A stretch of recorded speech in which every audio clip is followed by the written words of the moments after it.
Okay, well, good evening. I'd like to call to order the meeting of Monday, September 25th, 2023 to order. I ask all who have not signed in, please do so. Please turn off all cell phones and other electronic devices.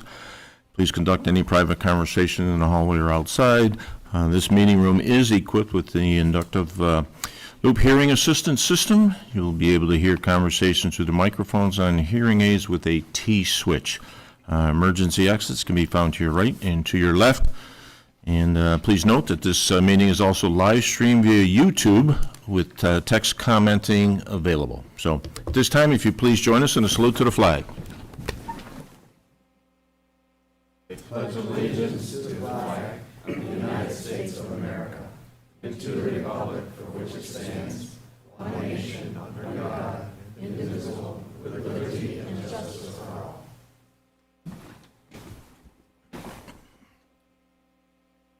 Well, good evening and welcome.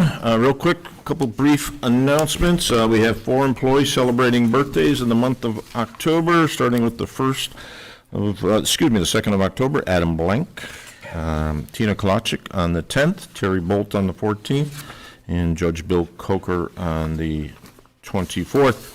In addition, all town facilities will be closed on Monday, October 9th. The next town board meetings this month will be on Tuesday the 10th and Monday the 23rd. Early voting will start on Saturday, October 28th, and end on at the conclusion of Sunday, November the 5th. This evening, something we rarely have had, maybe only one other time, is actually it's a hearing regarding 6698 Richardson Road, a unsafe structure that the Code Enforcement Department has determined.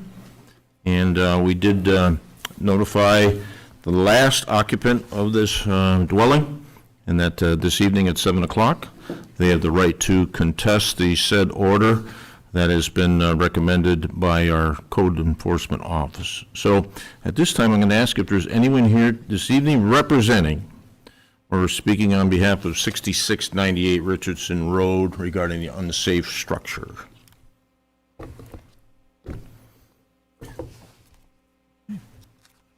That made it easy.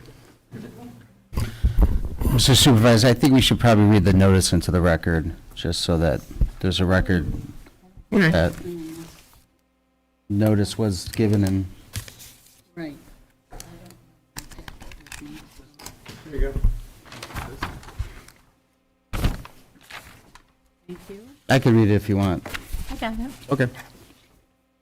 Okay, this is a notice of hearing for unsafe structure, 6698 Richardson Road, to Eric and Robin Caldwell.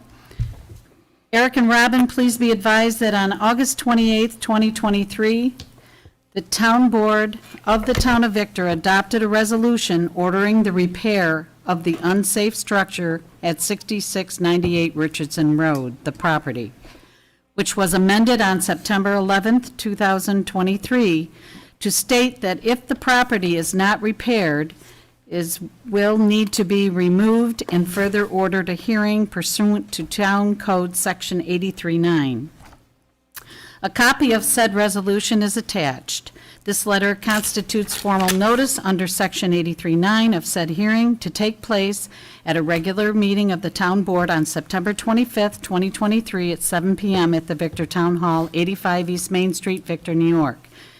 As the record owner of the property, you and any other persons having any interest in said property are ordered to appear before the Town Board at the above-mentioned time and place for said hearing, at which time you will have the right to contest said order and findings of the Town Board. Pursuant to Section 83-9C, the record owner from the town's tax and deed records is Eric and Robin Caldwell. The property at 6698 Richardson Road in the town of Victor contains a single-family dwelling in an ongoing state of disrepair, including but not limited to unsanitary conditions, unfit for human occupancy, a non-functioning septic system, and structural issues. All is documented in the attached resolution and report by the Town Code Enforcement Officer. This state of disrepair renders the building unsafe and unfit for human occupancy.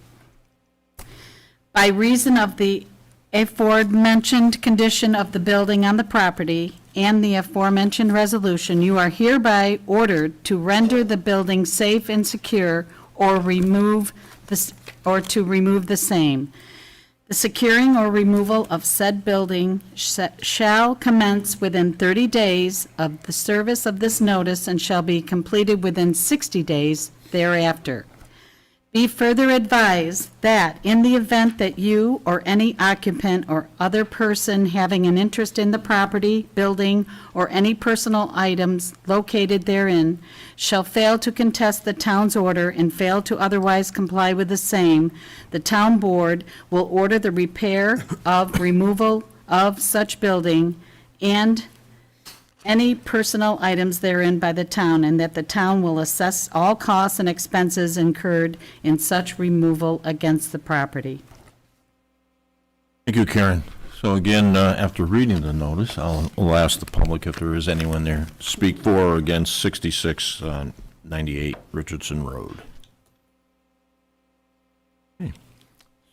So council, unless I'm wrong, it would be the prerogative of this board. I think it was, my direction was that rather than the repair, I'd rather the removal of the building. So at this time, we would ask code enforcement to go out and provide us with cost associated with that, Correct. and then a subsequent resolution naming that company and Authorizing the removal of the structure. okay. Correct. And board members, that is correct? What you want to do? Okay.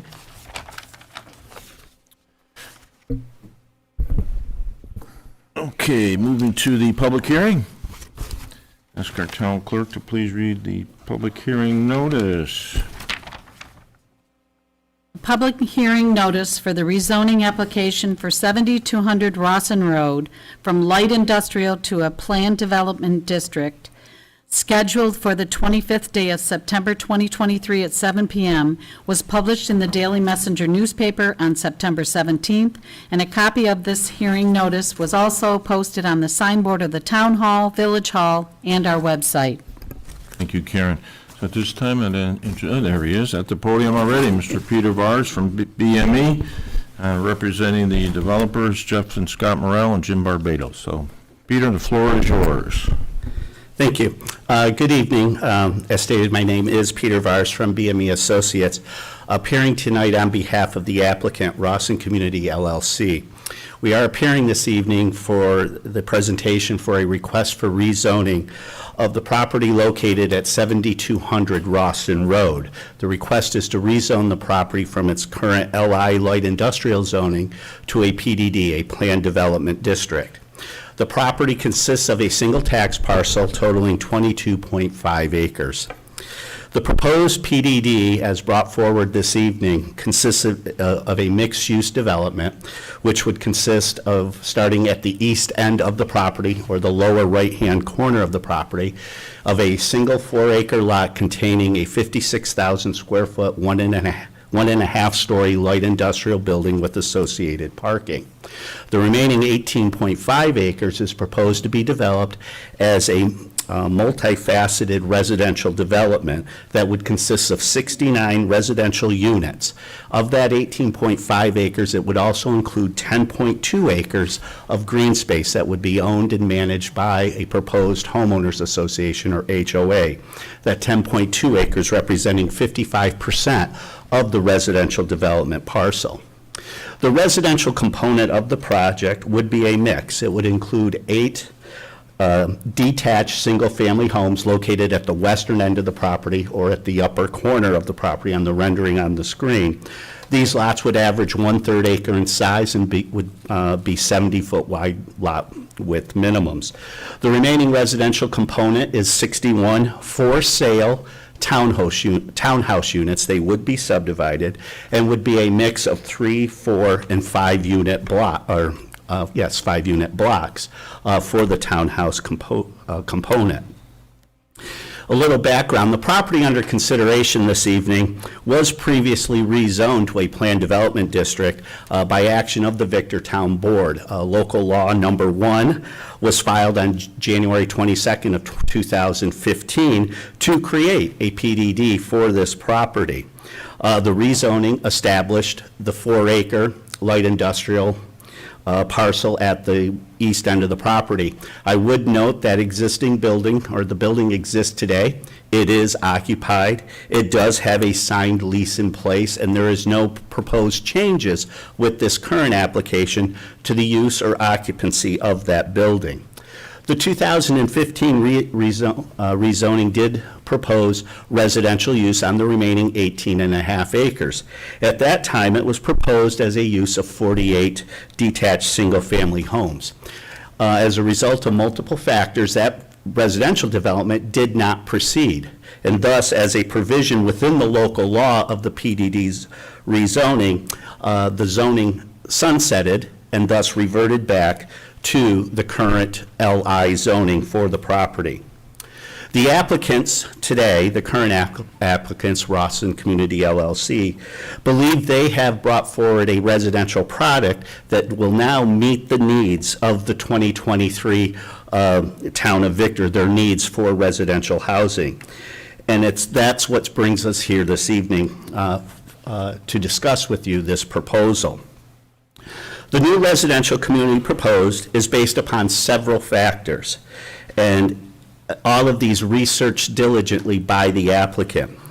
And these all consist of several factors. First of all, one thing that is important is that all of the stated findings of the rezoning of the town board from 2014, 2015 remain pertinent today. That this parcel within this corridor, having a residential use is an appropriate use. And I'm not going to go through all of those findings as they are a matter of record. But more importantly, since 2015, the town did update your comprehensive plan. And in that comprehensive plan, there are several goals addressing housing, including demand, market, and need. And this plan, we believe, achieves many of those goals. First and foremost, it achieves one of the primary goals of that comprehensive plan, which is to serve a variety of residential demographics. And this plan does it. Through its proposed mix of detached and attached housing, this project's able to address demographics both economically and housing makeup. This mix of housing will serve empty nesters. It'll serve single-parent households. It'll serve new or young couples looking to move into the town of Victor. It will also serve single-person households, all of which are in-demand housing that you yourself have identified in your comprehensive plan and have been reinforced since that time. The comprehensive plan itself also identified the need for higher density residential housing, and it targeted commercial and industrial corridors for that type of housing. Again, this project meets that goal.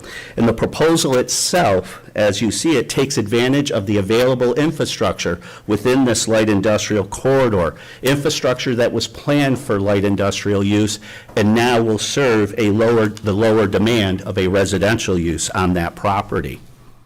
The comprehensive plan itself states, market dynamics within Victor have shifted to favor more dense forms of residential development. It goes on to state there is no evidence suggesting a long-term decrease in demand. And here in 2023, that still remains the case. Economic factors and supply are current housing barriers within the town of Victor and with Ontario County itself. In fact, just in the past couple of weeks, Ontario County itself released the Ontario County Housing Needs Assessment Study.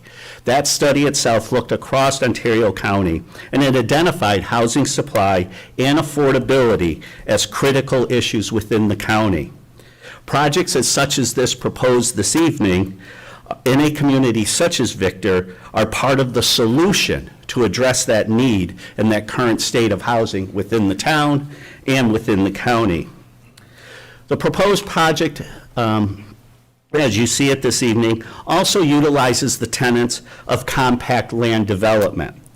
It's a manner to do development or complete development to efficiently utilize land and along with transportation and utility services.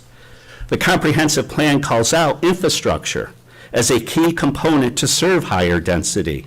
This project is served by public water and sewer and a multimodal transportation system, all of it adequate to serve the proposal before you this evening. To illustrate the compact design that's proposed here is this project proposes 69 residential units on 18.5 acres. But it only uses just over 8 acres of that property for the actual residential development you see on the rendering. It's just 45% of the property. It's this efficient use of land while achieving density that will allow the applicant to meet a market demand for housing, but also to address it from an economical standpoint.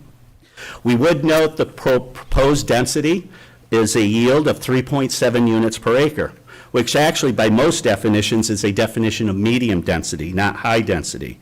And it's well below the town's maximum allowed density in the MD district of 10 units per acre. The comprehensive plan also goes on to state that one of its goals is the use of smart growth principles to meet housing demand without contributing to sprawl. This project before you this evening is a classic example of infill development, of taking properties that are served by infrastructure that do not require extension of infrastructure, that take and utilize it for its highest and best use. This proposed use is also compatible with its surrounding neighborhood. It actually, within the property itself, it provides transitional zoning, starting with the light industrial use on the east end, which is compatible with the LI zone lands to the east and the LI uses as they extend eastward into the village of Victor. It then transitions to the density of the townhomes and then to the single-family homes at its western end. The mix of uses of detached and attached housing is compatible with the surrounding residential areas. It's MD zoning on the south side of Rawson Road, and that itself is made up of detached and attached family or multifamily housing. The fact of the matter is this proposal does not introduce any new uses into the neighborhood. The plan itself as proposed calls for it is a proposed subdivision, as we've mentioned. It is a subdivision to create the light industrial lot for the existing light industrial building, and then a subdivision to create the 69 for-sale residential units. The residential component of the development will be served by a private road system with access onto Rawson Road. Both points of access, as documented in the engineer's report that was submitted with our application, will meet the adequate site distance requirements for access to a public road. The project will include a strong pedestrian component. It will include an internal sidewalk network that will link up with crosswalks to the existing sidewalk network on the south side of Rawson Road, provide a continuous pedestrian path or sidewalk network through the development, and provide connection to the Auburn Trail, which forms the north boundary of the property. By access to the Auburn Trail, that provides not only the residents of this development, but also existing residents on the south side of Rawson Road to access the Auburn Trail, and by that, have access to the full trail itself, but also to the sidewalk network that exists to provide multimodal access into the Village of Victor itself. The project layout, as we've talked about, provides, within the residential component, provides 55 acres of green space. Of that space, it preserves the natural features of the property. The dominant natural feature is the wetland area that's located in the central part of the property, along with a stream corridor that feeds that wetland. All of those areas will be preserved with this layout with no encroachment proposed, and that includes establishing a 75-foot buffer along the stream corridor. As we mentioned, the project will be served by public water and public sewer that are available on Rawson Road, and the development of the property would include the implementation of a comprehensive stormwater management plan that would be prepared per the town standards and provided for review by the town. We did provide you an environmental assessment form with engineer's report as it relates to this proposed rezoning action, and we have met with the planning board back in June and July as this board referred this proposed action to them for their review, and they did provide you their report. So in closing, we'd just like to summarize by saying this proposal is a project that meets the goals of your comprehensive plan. It addresses an identified need as it relates to housing within the town of Victor. It provides a mix of housing styles that'll serve multiple demographics of households. This is not a style housing development. And it meets the intended purpose of the PDD zoning of the town of Victor as spelled out in the code. So with that, I think you'll open it up to the public first, or we can answer any questions that you have. We do have representatives, as you mentioned at the beginning, Mr. Supervisor, from the applicant here also that could answer any questions. Thank you, Peter. Board members, do you have any questions for Peter at this time? I have just I have a comment I might make later on, but I do have one question, and it's really just for my knowledge. The PDD that includes the commercial building, you guys, why is it included? What is the benefit to that? Traditionally, when you would think about it initially, you go, it would be residential, and I understand where there's a pre-existing structure there, so I'm not sure of, why or why not you would include that in the PDD. Okay, there's two primary reasons why. First of all, this is a single tax parcel today.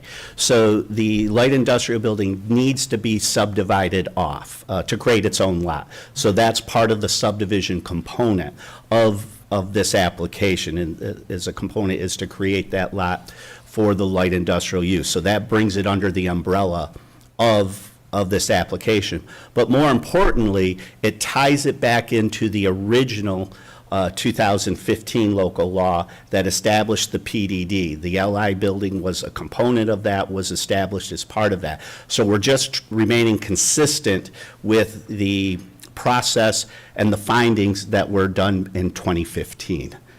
Understood, Okay. thank you. Any other questions for Peter? I'm going to ask Wes Petty to come forward, and Wes is going to refresh the memories of the town board regarding the comments from the memorandum from the planning board. Yes, Wes, good if you will. evening. Thanks, Supervisor Marin. Happy to be here, Wes Petty from Labella Associates. And so just prior to the meeting, I did hand out a copy of the Planned Development District flow chart, as you may be familiar with it. So this is not part of the town's regulation, but it is just kind of a snapshot of how this PDD rezoning process works. And as you know, it's a two-step process, right? A developer will submit an application for this PDD project, and the first step is the rezoning map, right? Or the zoning map, an amendment to the zoning map, whereby the town board is obviously has the ability to decide whether or not to change the colors on the zoning map from the light industrial development district to a PDD. And so as part of that, step 1A here, the town board referred this project to the planning board, and I'll get to those, the planning board's recommendations and findings here shortly. And And now that you have that recommendation back from the planning board, you're between numbers, or on numbers 9 and 10 in the right column, right, in section 1B here. So you've got the report and recommendation of the town board, you've noticed, and now you're holding the public hearing tonight on the PDD rezoning.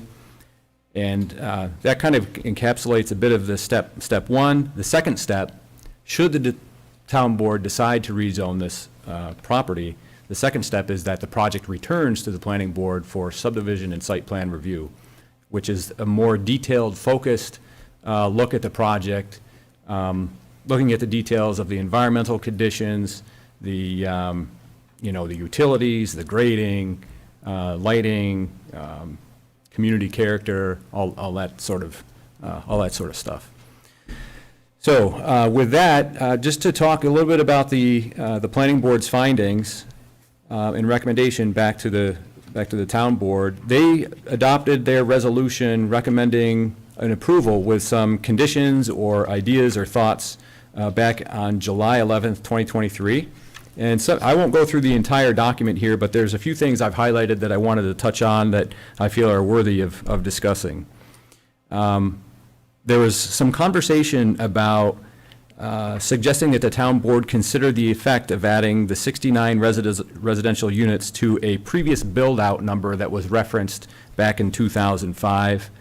And it was noted, they were kind of recalling some other projects that have come before this town board in rezoning projects that converted light industrial zoned land to PDD for residential purposes. So for example, the 2020 rezoning for Highline Park, PDD, allowing for 146 units on Main Street Fishers. The 2021, well, these next two actually aren't light industrial zoned parcels, but they were residential. The 2021 Southgate Hills 2 density overlay modification, allowing for 29 units, where 19 were previously allowed, an increase of 10 units. And then also in 2021, the Stonebrook density overlay modification, allowing for 85 units, where 33 were previously allowed. That's an increase of 52 residential units. So since 2020, the cumulative requests that have been approved, plus this current request, equates to 277 residential units that weren't accounted for in that previous build-out. And the planning board did emphasize that there is no maximum residential build-out limitation imposed by the previous comprehensive plan or the build-out analysis that was done in 2005. They also noted that while the project may provide residential opportunity for the middle and high-income demographic, the project does not seem to include residential opportunities for the lower-income demographic. The town board should consider whether to encourage or require specifying other uses within this PDD besides just residential and the light industrial, which is a fundamental idea behind a planned development district or a mixed-use district. For example, encouraging, allowing, or requiring specific uses such as a daycare center, bakery, or some other use providing an essential service to the neighborhood. Those aren't specific suggestions, but just ideas to think about. We also compared the existing character of the neighborhood to the relationship to the proposed development in this neighborhood. And we looked at the density across the street we looked at the density of the Drumlins, and we found that generally the Drumlins has 2.5 units per acre for the townhouse area within the town of Victor along Yorkshire Way, Chapel Hill Drive, Wellington Drive, and Sutherland Way. And then if we kind of increase that geographic scope, because there are some adjoining residential neighborhoods, single-family dwelling neighborhoods right adjacent to the Drumlins, there was 2.1 units per acre for the townhouse area and single-family homes within the town of Victor, but excluding Silver Hill Path and Burlington Road. And finally, as Mr. Vars said, the residential area within the proposed PDD offers approximately 3.7 units per acre. And the difference there compared to the 2015 adopted regulation was that this board imposed a 2.6 unit per acre limitation back in 2015. And that was part of the regs.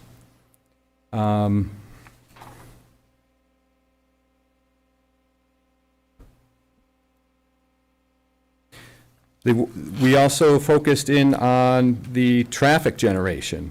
We mentioned that, and this is on page 6 or number 8 of their recommendation. Although the level of service analysis has not been provided to date, it is noted that the traffic is, or has the potential to be less under the proposed PDD concept versus a build-out under a light industrial use, but greater than current conditions today. And the town board should consider the traffic generation for not only the proposed 7200 Rawson Road development, but also the higher density development that is under review nearby in the village of Victor at the corner of School Street and Rawson Road. It is the town planning board's understanding that the village is in the process of reviewing a 5-story, 112-unit senior apartment building at 160 School Street. So that process may have evolved. I don't know the final determination there, but at the time, this is kind of what the planning board was suggesting. Also, with regard to utilities and sanitary sewer, the planning board recognized that the town's experience with having dozens of sanitary sewer pump stations, the planning board recognizes the town board may not be in favor of accepting dedication of a new sewer pump station. And the planning board recommends that the town board look into the long-term costs and maintenance requirements if the town were to consider accepting the proposed dedication of a new sewer pump station, and whether the proposed infrastructure fits within what has been considered in the 2016 Farmington Victor Sewer Plan and the 2023 Sewer Master Plan. Let's see. So as part of their resolution of approval, as the Plan Development District concept plan submitted by the applicant calls for a density of approximately 3.7 residential units per acre, otherwise known as the 2023 density, the planning board recommends that any rezoning action take into consideration the density that was approved in 2014 at 2.6 units per acre, which likely assumed or understood anticipated traffic and infrastructure impacts associated with the 2014 density. Moreover, the planning board suggests that the town board consider whether the 2023 housing market demand that may lean more toward a form of townhouse development as currently proposed would warrant a higher density given the likelihood of greater traffic impacts associated with the 2023 density combined with a potential project being considered with the Village of Victor, and that the town board consider limiting the allowable density upon the site to no more than 2.6 units per acre. And finally, the planning board had given preliminary consideration to a number of other factors, including the presence of adjoining co-occurrence location, or IC-11, as identified in the town's natural resource inventory, the presence of the wetlands and DEC class stream, which is a tributary to Arundecoit Creek, the proposed development density, use, and zoning of neighboring lands, and need for sufficient buffering and landscaping, and also the need for sidewalks. So that's just a very, very quick overview of the planning board's discussion. Hopefully you have the full document in front of you, and if there are any questions, be happy to try to answer them. Otherwise, I'll Questions for Wes at back this over. time?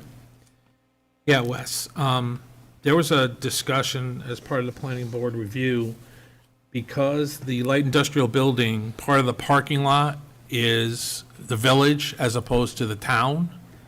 And I remember the discussion being, how does that impact that and the requirements for parking for that building in the town section? Because if we're approving this for the town section, Yeah. we really don't have any say about what the village says, right? Yeah, exactly. So this particular action that's in front of you would not be changing or modifying the zoning at all in the village, on the village portion. I'm not exactly sure how, parking requirements might be met, or if the site would need to be altered in any way, given the occupancy, the current occupancy and planned future occupancy of the industrial building. But I know that the zoning won't impact anything in the village.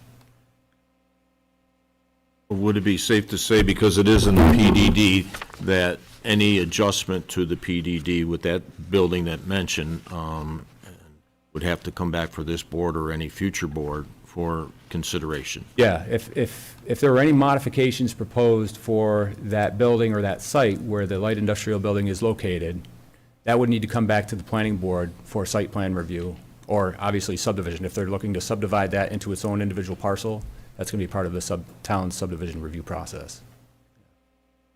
Okay. Any other questions for Wes? Okay, Wes, thank you. Right. So before we take any public comment, a couple points I want to, for everyone, I'm sure a number of you have attended planning board meetings in the past with public hearings, maybe town board meetings as well. So public hearings is an opportunity for us to build a record for the board to make a decision, and certainly it's not a Q&A type of event. If questions are asked and the town board feels are relevant to the action here, that we would certainly ask the developer as well as our engineer for some comments on that. I do want to state that we have received a number of correspondences through the clerk's office. She's been very good about forwarding that information, maybe those of you sitting here this evening or those that could not make this public hearing, but all those written comments have been forwarded to both the planning board and the town board. Let's see. Comments have been focused real quickly on density, traffic, and the light industrial building that was just touched upon briefly. I want to thank all of you in advance for your preparedness as far as preparing these comments. Certainly, I look forward to some, again, outside of the density traffic, I understand, I'm sure those will be comments we will hear. But I'm also looking, and I think this board as well, for some new ideas, new thoughts, or comments. In addition, not on the agenda, but under public comment, it should be on the agenda that it's 3 minutes as far as speaking, and 3 minutes is what we look for with public hearings comments as well. So at this time, if there's any members of the public that care to speak for or against this PDD, now's the time. State your name for the record, please. We just step to the microphone? Yep. Yeah, just introduce yourself and your address and have at it. Sure. Hi, my name's John Athens. I've been a resident for nearly 25 years. I live on Silver Hill Path, which is south of Rawson Road off of Burlington Road. And my sensitivities here, some were addressed already and with those that have already spoken, and looking at the pictorial a little bit more. One sensitivity that hasn't been mentioned, it's traffic related, but the 8 individual homes are on just after a curve on the slope of Rawson Road, which I can tell you, driving that daily, I would have a concern for accidents in that area because of line of sight. The proposed plan by the developer, in my opinion, was presented nicely in that, talking about percentages of wetland, percentages of green space, percentages of buildings. That aside, percentages don't necessarily matter to me. What matters to me is the aesthetics. These townhomes, while they are townhomes, are very dissimilar in the way they look compared to the townhomes on the south side of Rawson. They're outside of character, and being in the neighborhood, I look for continuity and character rather than having something that looks grossly different. The townhomes across the street, the newer development portion, are mostly two family dwellings. There are a few that are 3. When you go from those to 3 to 5 very linear buildings, I don't believe they're very attractive. I think the demand for lower density housing, but still townhomes is still there. The latest development of Drumlins continued to build over many years, and I believe maybe all of them are sold at this point. Maybe a couple are still under construction. From my perspective also, the developer is in business. Businesses are in business to make money. And from my perspective, they're trying to increase density, to increase the amount of revenue and profit that they can make off of this development. I am certainly not opposed to the development. That land has been sitting idle as long as I've been around. However, I think prior proposals are more attractive than this one, and what the planning board came back with, I place a lot of value on, and I believe you should as well. Thank you. Thank you for your comments. Next speaker. You, don't be shy, folks.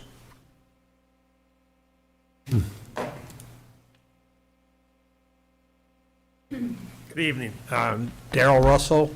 I reside in the Drumlins 2 development there. And the thing that strikes me on the proposal, the plan there, is it's a visual aspect of it. You know, coming down from Drumlins to there, looking at the buildings there, and I'm assuming they're probably multi-story as opposed to Drumlins, which is, basically single-story. It almost looks like tenements in New York City. There's no tree separation. There with the light industrial there, you have that borderline trees there, which is nice. It breaks it up a little bit. But I don't see on the chart there any tree separation along Rawson Road. And so I just feel it's going to be visually unattractive. I also questioned at the planning board, how are they going to deal with the snow in such a tight area there? Where are they going to put the snow when they do the plowing of it? So those are just some observations. Thank you. Thank you, sir.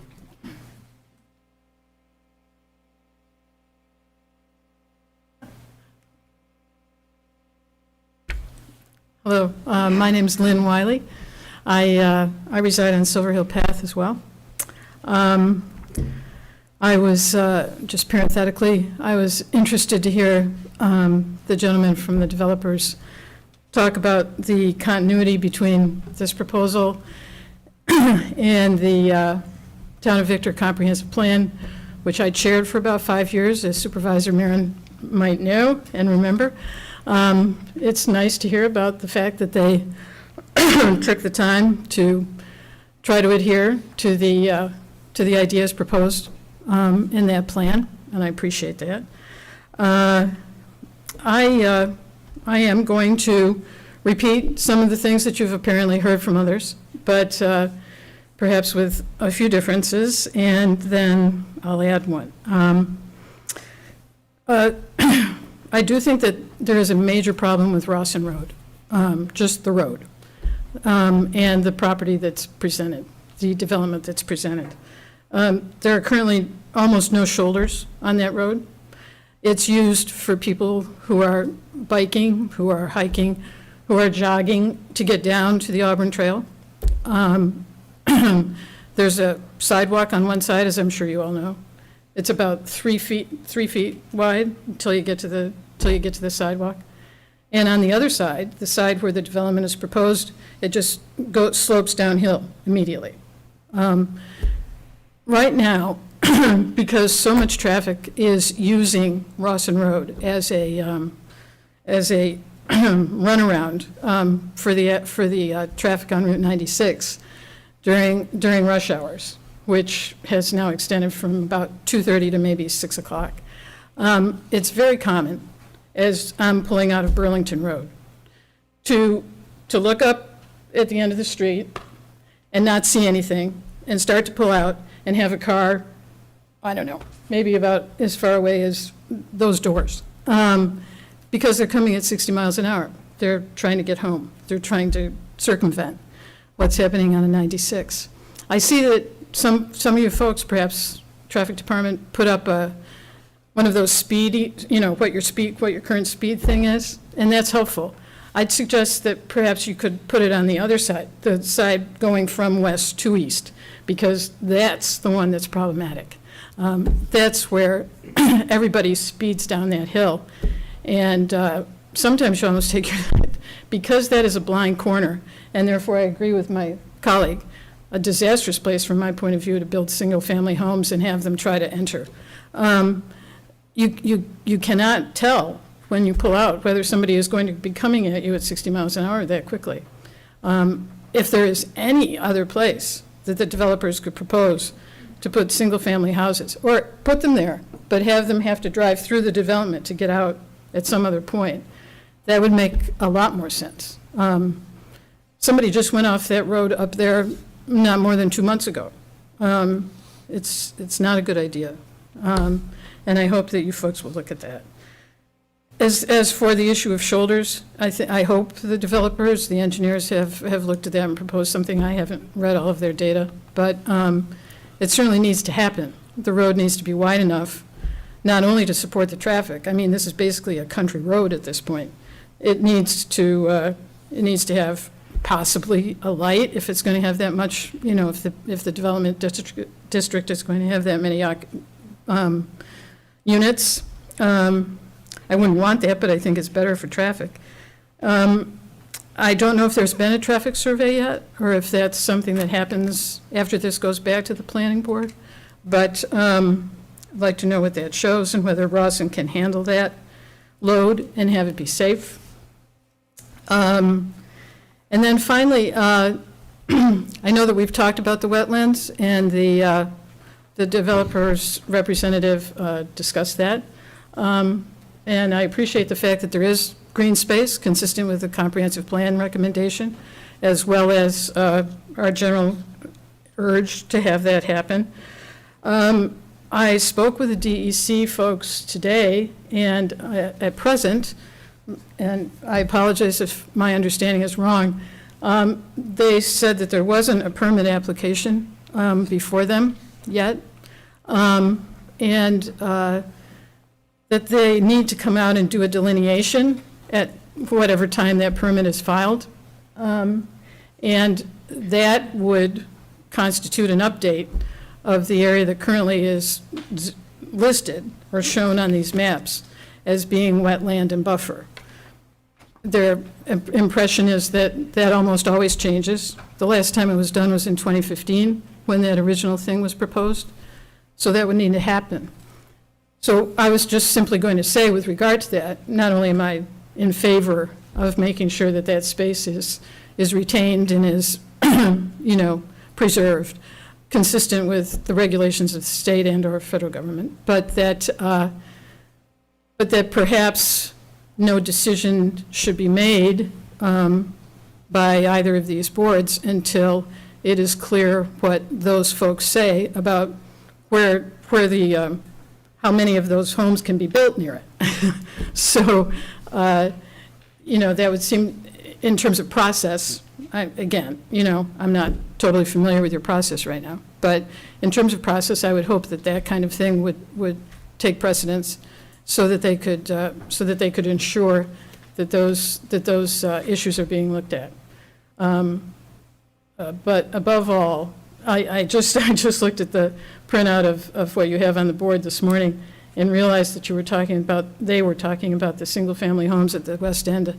And I just hope, really, seriously, if they're going to be there, do not let them come out at that area. You can't even come out of Burlington Road, which is farther down, and not take your life in your hands. So I wanted to bring those to your attention, and I do appreciate your help. Thanks a lot.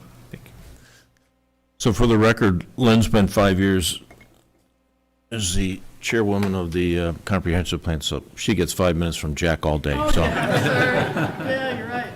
There you go. That's right. Next speaker, please.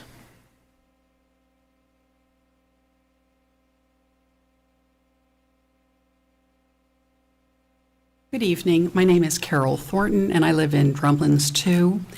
And my question remains, and it's a question that I pursued at the planning board meetings.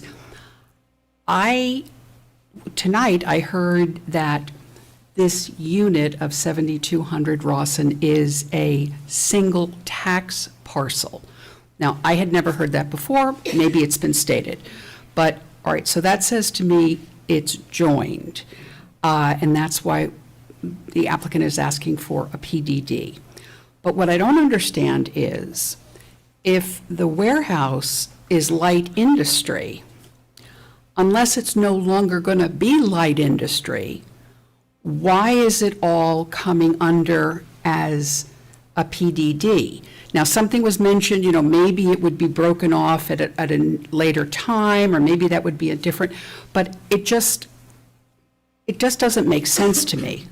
Also, what was indicated, I believe at the last planning board meeting, was that the and now the understanding I have from tonight is that it's Rawson Community LLC. Do they own this property presently?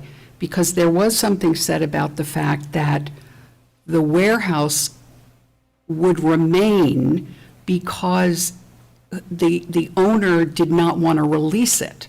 And now tonight, we're hearing about a signed lease that maybe somehow causes that building to have protection for a period of time. So I guess on that one, I'd like to know, how long is the lease? And if and when it expires? If it all becomes a PDD, then is that space open to be developed for residential? it just seems very clear to me. The building is there, and I have asked just to understand, is it going to remain? Is it going to leave? Is it, so I very much appreciate your time and the planning board's time and the whole process. And I think it would be wonderful to increase the development in our area. And I have confidence it can be done. But my biggest concern, as others have spoken about, is the density. And if density is such an issue, part of me wonders, why do you need to have the single-family homes? Take some of those townhomes and move them up on the property, or, move it around so that it would sit more gracefully on the property. And I guess I find it amazing that, and I appreciate it, as the previous speaker addressed some of the comprehensive plan issues that have been addressed. I guess I find it amazing that 55% of the property, and we're talking about not the entire 22, 23 acres. We're talking about 18.5, because in the development of the townhomes and single-family homes, they're not including the additional 3.5 acres that the warehouse is sitting on. But 55% of that is going to be green space. On one hand, I say, yay, great. But it's concerning to me that all of the development of the homes, townhomes or single family, would be on 45% of that property. So I'd love to see this come to a positive solution, and would love to welcome more neighbors. And I do think it's wonderful to be looking at different segments of the population, like single parents, retirees, people who are downsizing, or people who are trying to get into the housing market. So I think it's a wonderful idea, and I'm very confident that we can, reach something that will be able for the developer to be profitable, but also maintain the integrity of the neighborhood, which is what a number of people have also spoken about. It is a neighborhood, and this density just looks a bit much. Thank you so very much. Other speakers? Any other speakers?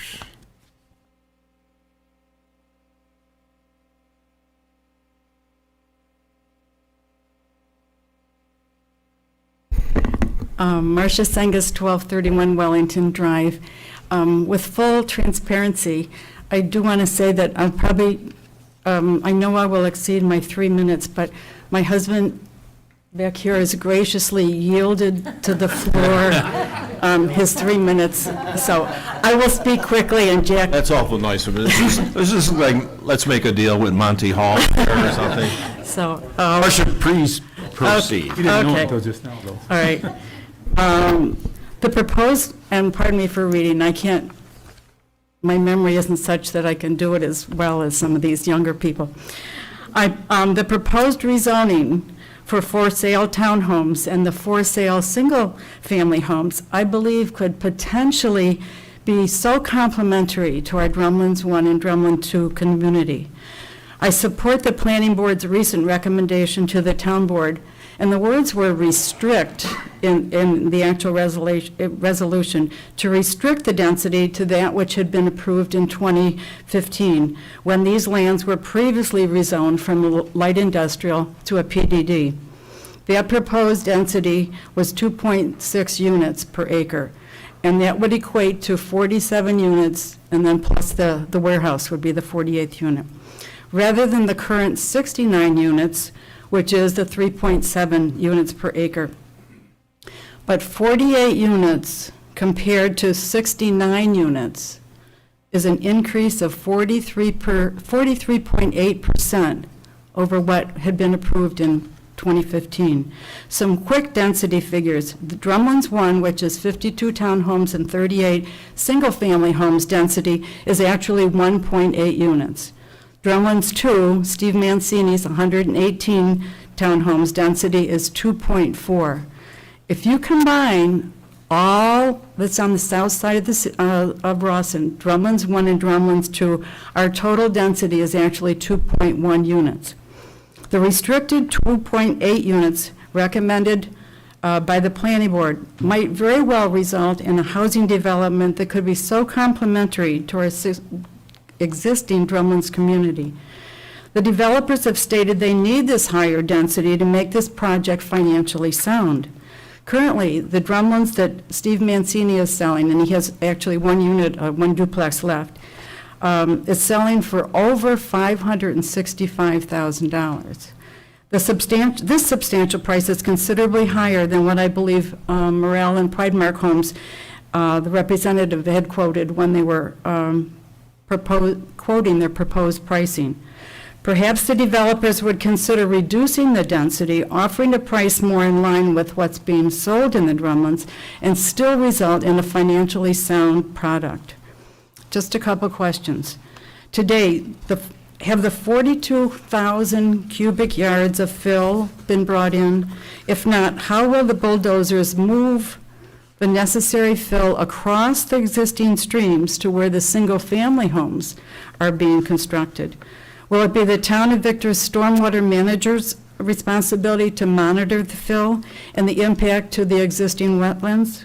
And how frequently will those inspections take place? Why hasn't the Conservation Board been actively involved in this rezoning application? The New York State Wetlands Buffer Zone is actually in 2 single-family homes' backyards. How much disturbance will there be to these wetlands? Given the proposed development, having these 2 sections, the single-family homes and the townhomes, the developers don't seem to have shown any proposed connectivity between these 2. Connectivity was a big important aspect in our town's comprehensive plan. Here, though, within this single development, there's no way to get from the single-family homes over to the townhomes or even to the Auburn Trail. I'm really concerned, as other folks have said, about the folks in the single-family homes being able to have walking access into the village. It's one of the wonderful things where we live. You can just walk right into the village. Currently, if you're living in a single-family home, in order to get into the village, you would, 1, walk along the north side of Rawson Road, come over, cross the road at Burlington. So you're walking on the shoulder of the road to get to Burlington where the sidewalks start. Or cross there at the egress, walk along the south side of Rawson Road to get to the sidewalks. Either way, it's literally a death trap, as everyone here has already said. Number 5, looking at aerial maps of the Drumlins 1 and Drumlins 2, you can see neither community was laid out as a tract home community. There's plenty of open space, and the design that was creatively done in the layout. This proposed layout shows homes jammed together with little or no creative design and really little open space. Finally, number 6, serious traffic concern for 2 reasons. First and foremost, the egress-ingress for the single-family homes, has been already said here, is at the bottom of this steep, curvy portion of Rawson Road. Trucks and cars don't pay any attention to the 45-mile-per-hour limit, and they're coming down at a speed that's unbelievable. Second, the village has recently, since Wes was talking about it, recently has approved that, actually it's going to be a 4-story, which is still high for our neighborhood, 4-story, 112 unit, independent senior living apartment building there at the corner of Rawson and School across from the post office. These residents, and many of them may be couples with 2 cars, looking to go west on Route 96, going out the back way, would head west on Rawson, connect with Cork, and then 251 to get up to 96. So traffic, if a traffic study's being done, and hopefully it will be, and maybe by the town, not by the developer, consideration should be taken into, consideration should be made regarding that whole addition of 112 units. In closing, the Drumlins residents, as you've heard tonight, really do care about our neighborhood and really look forward to having new neighbors and having similarly priced townhomes and homes on these 18+ acres with a more pleasing layout and density that's reasonably similar could very well make for a complementary community in the Drumlins. Thank you. Any other residents care to speak for or against this PDD application?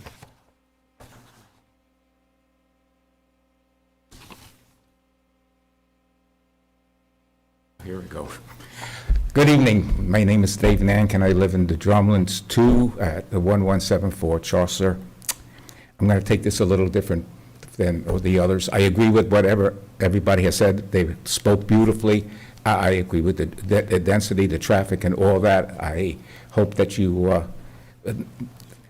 will follow the recommendations of the planning board and keep the conformity of this area to what is already built out. I'm just curious. So much fill has been brought in and allowed to stand and settle. And the new fill that's coming in, would that be given the same priority to settle? Or is it just going to be packed down by the machinery? And I ask this because when I moved into my home, my neighbor who was attached to my home, after about 18 months, there was a hole that opened up after 18 months. It was about 4 foot deep and about 12 foot wide. I don't know how much fill was required to fill it up because I was working at the time, but things do settle. And I think that there should be some time allowed for this area, for the new fill to settle, besides being packed down by the heavy machinery. There is, and I don't see it on the map, I think there's a pump station on the north side, on the towards the middle, after that third unit, along the trail. I don't see it there, but I think it's for, not for sewage, but for stormwater pump station. I would like to know who's going to maintain that. Is it going to be the town or the people who live there? I want to know, if you would please, the size of the holding pond. It sits right behind many homes. How well does it perk? I know by us, we have, people along the ponds, and the mosquitoes are a lot denser along the pond than it would be in other areas. I know I could be outside, and I'm outside a lot, and I very seldom get a bite, but I know that the people along the pond area are plagued by mosquitoes. They're also plagued by other vermin, and this is not going to be, this is forever wild, I would imagine, and it's not going to be cared for, and I think that it could present a problem if it doesn't perk properly. Also, I don't think it's fair to count wetlands and buffer areas and the settlement pond as part of open space. If you want to have a little meeting, and you would have to put it, wear boots to get out there, you know, to have a meeting and to have a little get-together. By having lesser density, you would open up more open space, but good open space, and not wet open space. And I'm just curious for one other thing. Please, no disrespect to the builders or anything. Mr. Morell's been around for a great many years, and he's done a wonderful job in building communities. Why is there a need now for more than Mr. Morell? He seems to be the lead spokesman here, and I imagine he might be the one who will be building the 8 single-family homes, and Pride Mark will probably do the others. Why can't Mr. Morell do the other homes? Why are there 2 build? I think this is the first time Mr. Morell's gone into a partnership with somebody. So what I'm asking, why here, why now? And I thank you very much for your time. Thank you.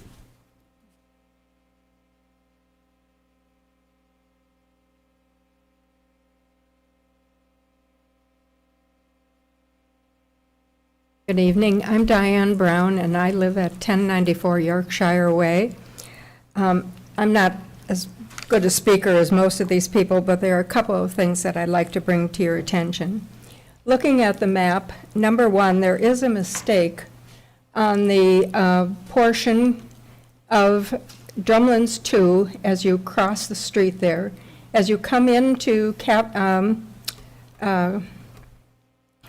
Hill Drive, on the left-hand side, it shows a building of 4 units. There are no 4-unit buildings in Drumlins 2. There are 4 3-units, and all the rest are 2. So I'd like that pointed out. I'm concerned with the green space idea. I see only 15 trees in that whole development. Look across the street at the Drumlins 2 and the beautiful trees lining the streets and going on up. When you go into that development, I'm afraid it's going to look like blacktop, blacktop, blacktop, because it's going to be all driveways going in and out. There's very little space there for extra cars. Somebody has a party, where are they going to park? Drumlins 2 has spaces available, and even those sometimes get filled up, but there are many more spaces per unit available there than there would be in this section. And also, as someone else pointed out, the green space that they're counting, I believe they are also considering the ponds and the wetlands, and I don't think that should be part of a consideration of what they consider green space. And I am also concerned about the plowing in the wintertime, because even Drumlins 2 has a problem with where to go with all the snow. And there doesn't seem to be any place to push this to. And hopefully they won't be allowed to push it across the street. But I appreciate all your hard work, and I am definitely for developing this area. I am not against it, but again, all the reasons that have been stated tonight with density, et cetera, I think need to be considered. Thank you very much for your time. Thank you. Any other speakers? Okay. So, to Mr. Peter Vars. I'm sure you're taking notes, but trees, certainly what we've heard. Let's see, traffic study, and again, I'm not looking for answers now, okay? Little or no shoulder, certainly quite evident. I think most of us seen that if we're heading up towards Cork on the right-hand side, as Ms. Wiley stated. Question, DEC application, the wetlands, warehouse building remaining in a light industrial. There was a question regarding that, so I'm looking for some type of guidance. Pump station is, and again, I don't recall, maybe there was a pump station as part of this, and is that something that you're turning over to the town, or is that something that you, like the roads, will be privately owned? And then again, I think in our original presentation to us, but maybe not here tonight, the 4-building unit, why you're proposing that. Those are some things that I had flagged. Board members, do you have any other direction to the Mr. Vars? I think the only comment I had referenced earlier, and I know when we met last time a while back, I had been concerned also about the line of sight there. I know that you had mentioned that was, based on whatever, studies or information you guys had looked at, that met the appropriate standard. I do think that should be at least monitored very, very closely, because I use this road multiple times a day, and I agree with a lot of the comments made about cars coming around the corner there, heading towards the village.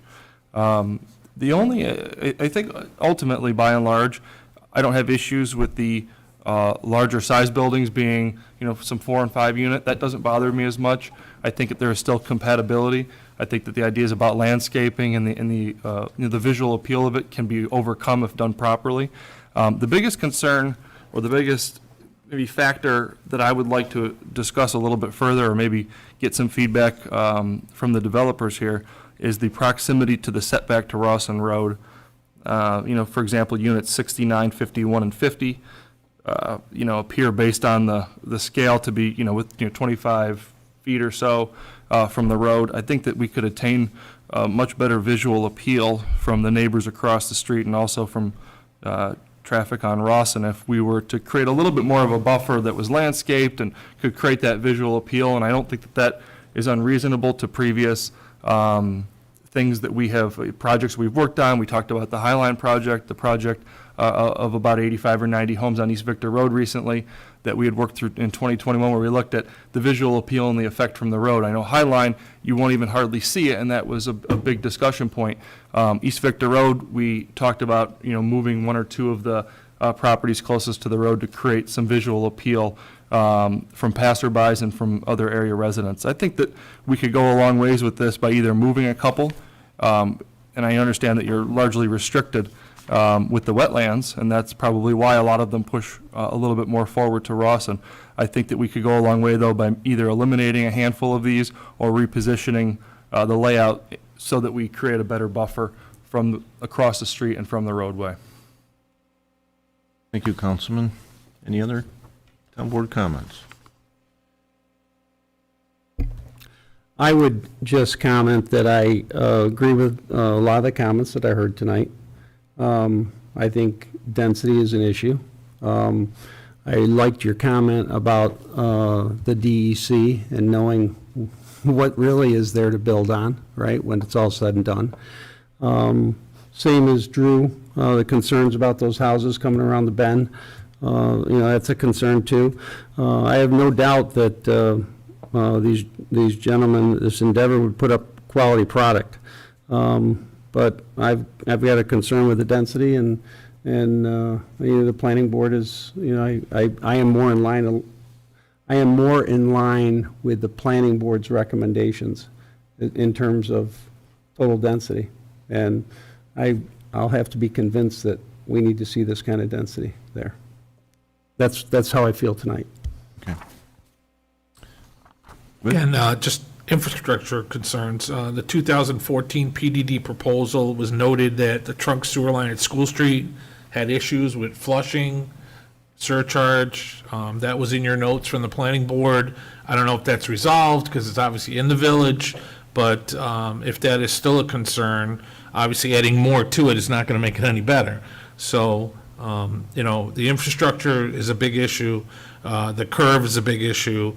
In your drawing, and it's up on the board there, you show a whole bunch of trees along the road, which is, in my mind, going to block some of the sight lines coming out of the single homes.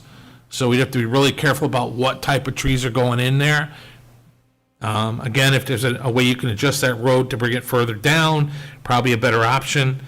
And like everybody else has said, the density is a question, for sure. I agree with what everybody's saying here, and I do know that from when we approved it back when it was more single dwellings, that they weren't as close to the Rawson Road as they are now with changing it. I don't disagree in changing the concept. It had to be proven to me before on that curve when we were looking at that piece of property for other issues that there would be a sight line issue with that curve coming around, and road speed has a lot to do with it. And I know that it would be tough to cross the stream, which is probably their reason for keeping it uphill where the single-family dwellings are. So there would have to be an involvement with the town on road speed, on Rawson Road, and signage and all of those things to make it attainable, if it was attainable. The other thing is, that although I know that wetlands and water is part of the green space, and it always will be, it has to be considered, but I don't believe we should consider when the warehouse eventually has to be subdivided, that green space there exists in the computation of the green space and the rest of the property. I think once it's separate, the green space and the density should be considered just on its own merits and not the green space that's accumulated with the warehouse. So if you take what's eventually going to be the residential area and compute that green space with density, I think we do need it there. I think that property needs to be developed. We all know there's issues with the property and the fill and how fast it goes back, and that's up to the town and our people and people that are very capable engineers to make it right. I don't have any doubt that they would do that as far as fill, moving dirt and infrastructure. I think that's very doable. It all comes back down to the density and what we do with the space that's allotted and how we do it. So I would just take those few things into consideration is all. But I know that the people involved will do a great job with it. Just needs a little tweaking, I think, which I'm confident they'll do. Board members, thank you for your comments. So Peter and your team, I know certainly not looking for you to change. We know we have speeding issues throughout our town, okay? That's why we contract for extra time from the sheriff's department, as well as having the state police monitoring our roads as well. But clearly, the point regarding the curve there area, because, there's 2 curb cuts there, and then there's 2 further across from Chapel Hill. And so, take a look at that. Originally, it was my intentions to close the public hearing, but I'm not going to close the public hearing, and I'm not going to close it for this reason, because certainly I would take the guidance of the attorney, but if you were to come back, and I'm going to ask you now, is October 10th too quickly of a turnaround? That's 2 weeks from tomorrow? Or would you rather a second meeting in October? October 9th, we're closed October 9th, so it'd be Tuesday the 10th, or Monday the 23rd, or November, or you? And actually, it is the main reason I'm here, but that I came back up to the podium. Do not intend to answer any of these comments right now. Yes, no, I don't want. Exactly. Feel very confident that we can, and that we would pull together the information. I guess it's the good part. We didn't hear really anything new this evening because of the extensive time we've spent with the planning board and the town board already. Yes, we would prefer to resubmit or submit supplemental information. I'm going to say probably the 23rd's the more realistic date, because I'd rather do a thorough job to give you all of the information versus rush it. And to be honest with you, October 10th, I will be in Washington, D.C. for my daughter's wedding that following weekend. So unless they don't want me here. Mr. Supervisor and Peter, one thing we also have to take into consideration is the seeker review component of this process. Do you envision, if you do come back and make changes, that you will have to submit a new EAF, or do you think that's already going to be encompassed? I believe the EAF itself will remain Same? correct as is. What we will supplement is the engineer's report that was attached to it, because we'll use that document as the means to address the traffic issues, the buffering issues, the wetlands issues, all of these issues that have been identified, plus plan updates. I have to admit, I've seen very little of this application. Did you submit a full environmental Yes, we assessment? did. for it? And Wes, are we of the opinion that this is likely a type 1 action? Yeah, at Mhm. this point, I think we look at it as type 1. Correct. The board has So- circulated for lead agency. I'm sorry, say that again? The town board has circulated for lead agency. And so has the 30 days come and gone? Yes. Okay. So the next step would be for this board to make a determination of significance. I would assume that whatever additional information you would submit would be pertinent to that step. Correct. So we do typically have a 20-day, or not typically, the regulations, as you know, require 20 days from the 30-day notice period to make that determination. Are you prepared to agree to extend that period Yes. until? Okay. Yes. So then when that additional information comes in, this board will have to then go through that process of completing Part 2 and Part 3 of the EAF and making a determination of significance under seeker, and which determination is made, whether it's a negative declaration or positive declaration, will also impact the process going forward for this project. If it's a positive declaration requiring the preparation of an environmental impact statement, there would be an additional public hearing opportunity. So I keep that in mind, Mr. Supervisor, in terms of keeping the current public hearing open or closed, because there will be potentially another opportunity for the public to weigh in on at least the draft environmental impact statement, assuming that determination of positive deck is made. And our approach will be one to avoid a positive declaration, because our intent will be to be very thorough with our information based on what we've heard this evening as it relates to the Part 2 EAF components, to provide the information necessary to allow the board to make a determination. So if that is your goal, then I would suggest that supplemental information be as detailed as possible. Without a doubt. So you're fine with leaving the public hearing open? At this point, until this board determines which way it will go in the Correct. seeker process and gets this additional information from the applicant. So right now, we'll put you back on for the 23rd Yes. of October, and wish you good luck at the wedding. Enjoy. Great, thank you. Okay. And thank you for all your time and your comments this evening. very welcome. Appreciate it. We're just upset that we were invited to the wedding. Well, I think you better extend that list there, Peter. Thank you. Thanks, everybody. Okay, well, I know I have some very patient people waiting to speak here, but, so board members, meeting minutes. We going back to July 10th, because we had a number of individuals unable to make meetings and et cetera, but we had a pay bills only meeting back on July 10th, and we're looking for a motion to approve those meeting minutes. So moved. Okay, do we have a second? I will second that myself. All those in favor? Aye. Aye. I'm abstaining, as I was not there. Was I at that? I cannot. No, Okay. you were not, thanks. so- I wasn't, that's why I wasn't speaking up. I wasn't sure. Mike, Ed, Jack, and I. We have a, yep. And so you're good there on the 10th, correct? Okay, September the 11th, regular town board. Moved. Second. Okay. All those in favor? Aye.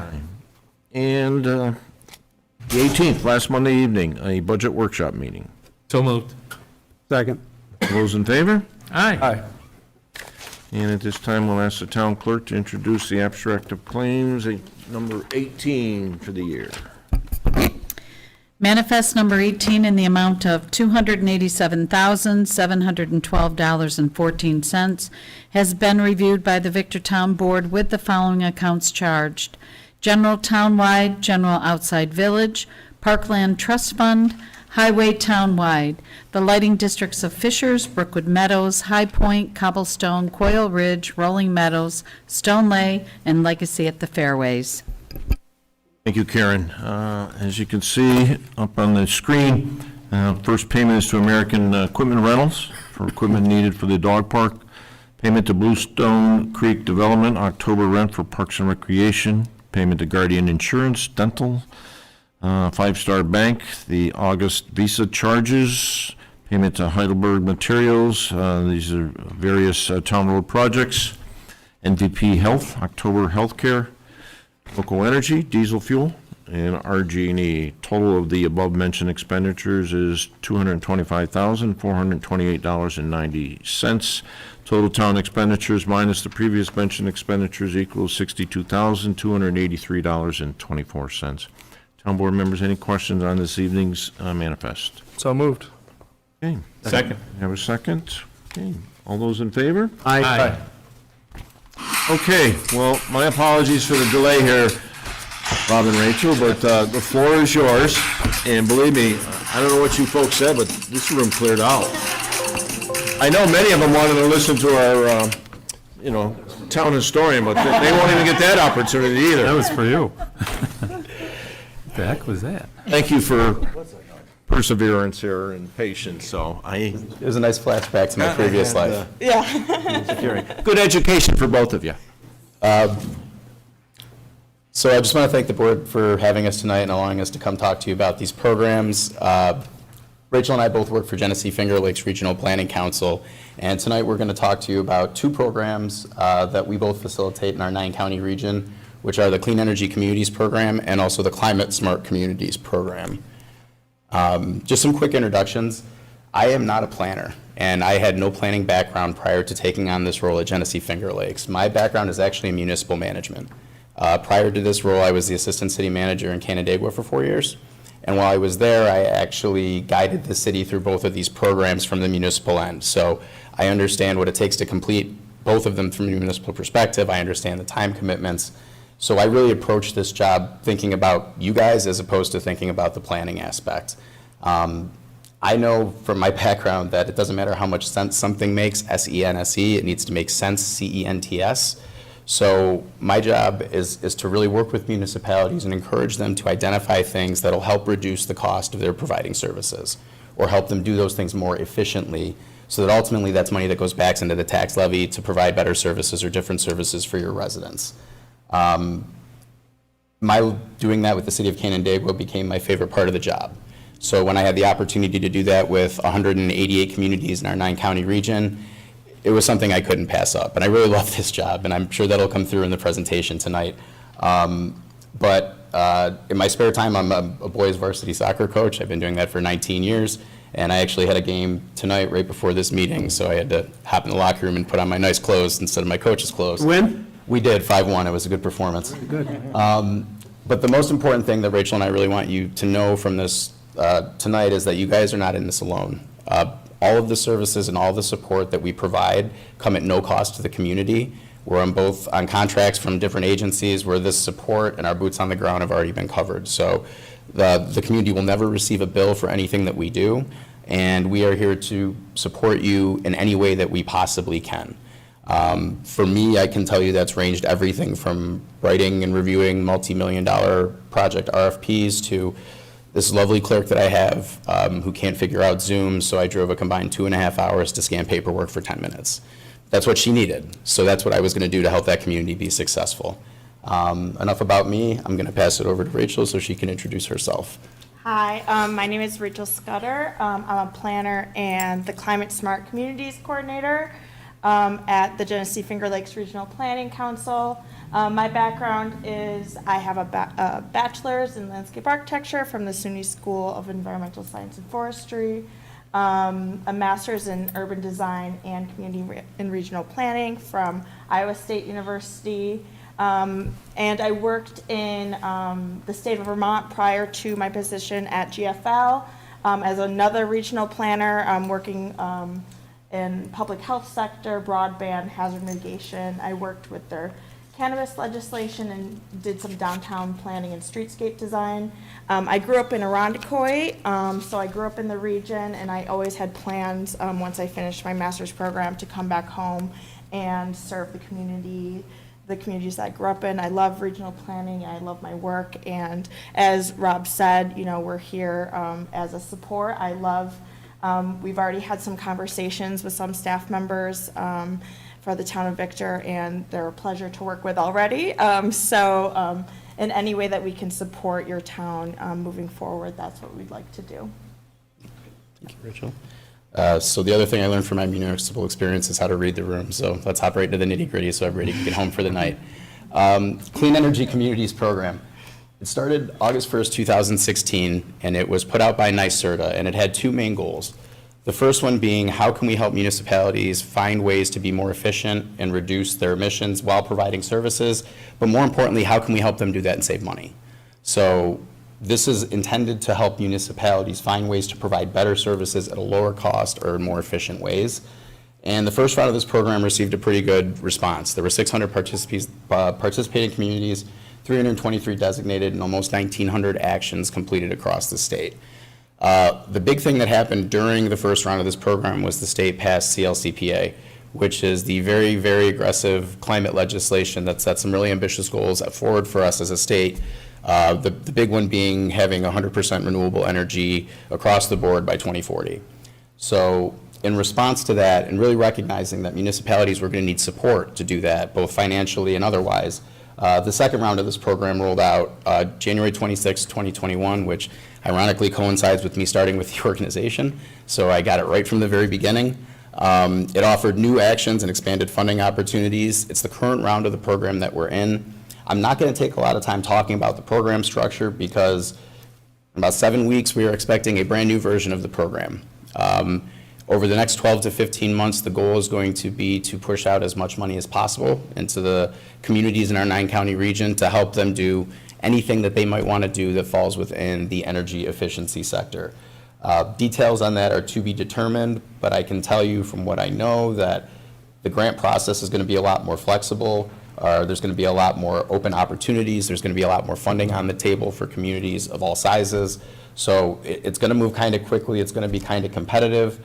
And that's one of the reasons that Rachel and I wanted to talk to you tonight is so that we can try and help the town establish a baseline going into this new program so that when it does happen, we're in a prime position to start to move for any of the grant monies that are available. Does that include like LED lighting for street lighting, stuff like that? Sure does.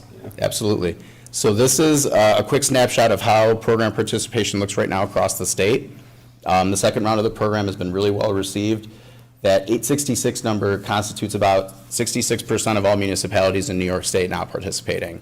And if you look at the numbers in our region, they're pretty similar to that. Big thing is we just got our 63rd designated community, so that is 1/3 of our region that's now designated. So this is a program that has picked up steam over the last 2.5 years. I'd like to think part of it is because I speak the municipal language and I kind of know how to help the communities execute this stuff quickly. But this is something that's going to continue to pick up steam and continue to gain participation in the next round as well. So what are the high impact action items in the CEC program? As you can tell, this is really focused on municipal electric. There's not a lot of resident facing stuff with the exception of community campaigns, which we'll talk about.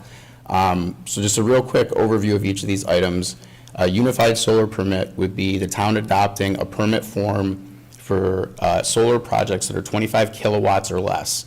So this is not for acreage, this is for the resident that wants to put a couple panels on their roof, or the small business owner that wants to put a couple in their parking lot to offset their own usage or maybe bring them to zero.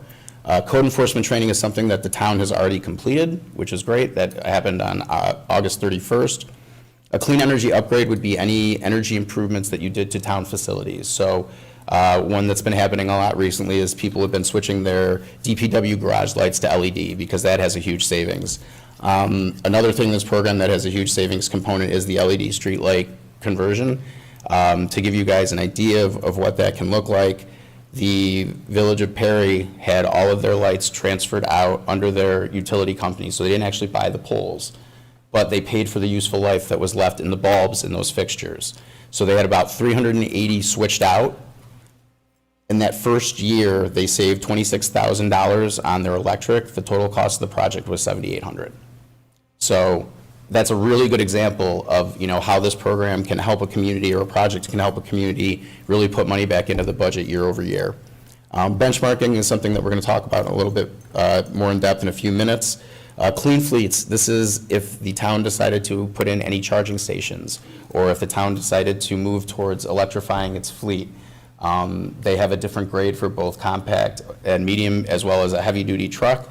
But one of the things that we've kind of been told to expect in this next round of the program is that it's going to incentivize communities wanting to put in more than one charging station or purchase more than one vehicle. They really want to try and encourage communities to proliferate what they're doing. Climate Smart Communities has a little box around it, because we'll talk about that a little bit more in a second. Community choice aggregation is something that a lot of communities in our region have looked at, and that is if the entire community and small business owners said, hey, we want to explore 100% renewable electricity for our community. It's about a year process at least. You have to go through the Public Service Commission. You have to work with a third-party administrator. One of the last things I did before I left the city of Canandaigua was help them put one of those into place. So if that's something that you were ever interested in, I could be very helpful with that also. And the last one is community campaigns. This is the only one in the program that's really forward-facing for residents. And this would be the town deciding that it wanted to sponsor campaigns for residents to either look at purchasing electric vehicles, signing up for community solar, or exploring energy efficiency or clean heating and cooling stuff on their house. So what's nice about those community campaigns is that with each level of those that you achieve, you unlock additional grant funding. So, for example, if the town was to go all the way through and complete all 3 campaigns to the top level, it could bring in $105,000. What's nice about all the grant funding in this program is that it's match-free. So this is money that the town will have earned. So we're not going to make you guys put money up on the table to spend money that you've earned. This is really meant for you guys to then turn right back around and use to do other things that you want to do in terms of work. So moving on to the Climate Smart Communities program, which, if I'm being honest, I think is much cooler because it's much larger, it's much more broad. So where the CEC program only really focuses on municipal energy reduction, the Climate Smart Communities program encompasses anything and everything that a municipality could be doing in operations to look at sustainability. And you can kind of tell that by the agencies that are listed up here as ones that contribute to the actual structure of the program and the items that are in there. Right now, the DEC is the primary administrator and has been the primary administrator from the beginning, but all of those other state departments have input into the high impact actions or the performance elements that are part of the CSC program. So how are these two programs related? Because there's a very direct relationship between the two. You know, the cost-saving energy actions that a community might want to do, they can use the CEC program to help them decide what those are and kind of guide that decision-making process. But once they've really looked at municipal electric, they want to start looking at other things, advanced climate actions. You know, some of the things that you talked about in the public hearing, conservation of wetland space, comprehensive planning. I parked right next to something tonight where you guys did erosion work and you put rocks there to prevent the hill from coming down. All of that stuff is part of Climate Smart Communities. And what's really cool is that when we sit down and we look at the list of actions with communities, we find that a lot of them are already there or they're really close. So the other thing is that where my program really only has 11 actions, there's 144 in CSC. So there's so many more points of entry. There's so many things that communities can do that they might be interested in, even if there's other things that they're not. So there's a lot of points of entry that communities, anybody can find something that they'd like to do at CSC.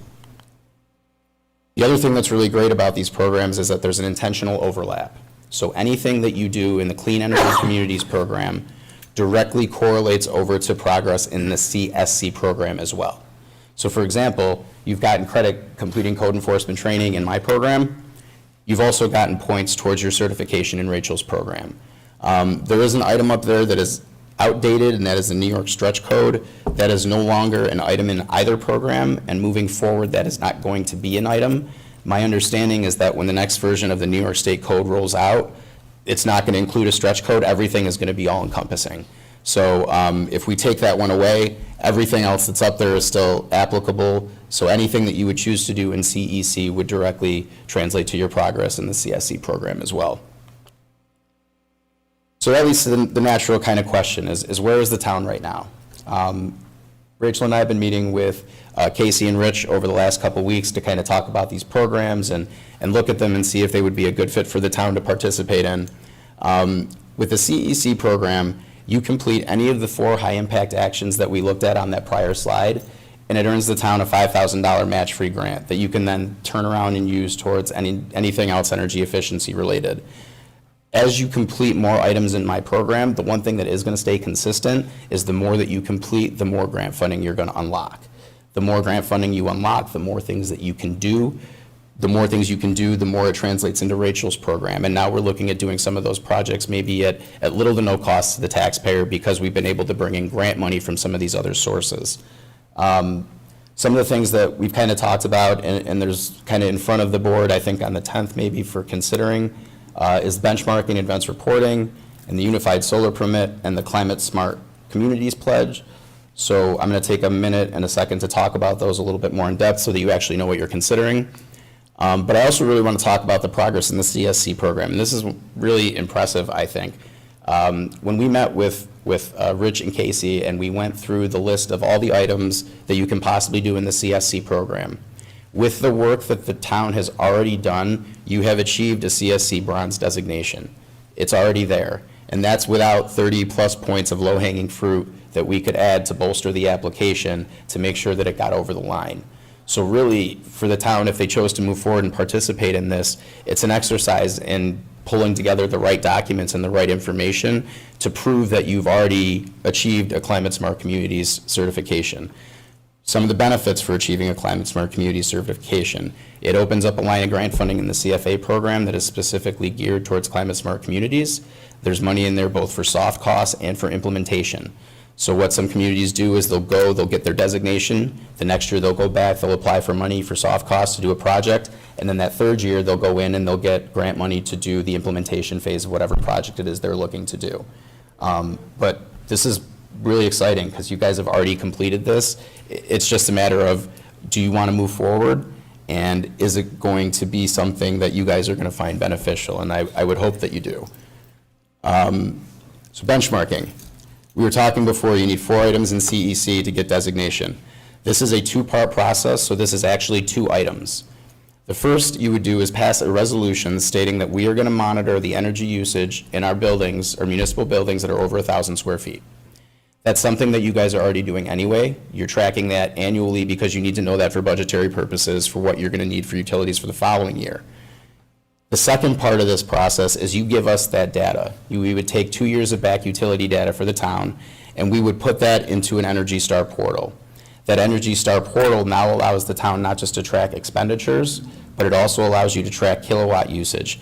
As you do projects, it allows you to print reports that show residents and show other people that you've had a significant reduction in what you've done.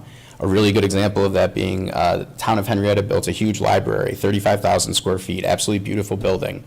A lot of residents were upset about that because they had this 15,000 square foot building. It's built in the 70s, brick, it's hemorrhaging energy all over the place. So they realized that it was probably going to be more cost effective to just build something else. That 35,000 square foot building uses 87% less electricity and 41% less gas than the 15,000 square foot building did. So the savings that they're getting through utilities are actually paying for that project. And they were able to actually show that to residents in empirical form and say, this is why we did it. And that's another co-benefit of that is if you're doing this and you're keeping it current and all of a sudden there's a spike, you haven't had meetings, there haven't been people doing work in your buildings, there's not stuff going on after hours, we can't explain this extra usage, there's a problem. Something's wrong in the system, there's a problem in the building somewhere. Let's troubleshoot that now, as opposed to 4 or 5 months down the road when maybe something breaks or blows up and now we've got a bigger issue to deal with and it's going to cost more money to resolve. Any questions on benchmarking before I move on? No. Cool. Unified solar permit. So I show this slide a lot and people immediately clench because the word solar I know is a scary one for a lot of people and rightfully so. This is not for those large scale projects. As I mentioned earlier, this is for the resident that just wants to do it on their own property. What you'd really be doing is agreeing to use a permit form. We have a template for that permit form. You can utilize it and shift it however the town needs it to meet whatever codes you have, so it doesn't require you to change your laws necessarily. But essentially, you pass a resolution agreeing to and then adopt that form, and then that's another item completed. That would be your fourth. So that would be a $5,000 grant without the town having to do anything other than pass a couple of resolutions. So with that, we have a baseline to go into the next round of the program, and you can use that $5,000 grant to do any number of things that you guys might be looking to do in terms of energy stuff. The last piece that we'll talk about is the Climate Smart Communities Pledge.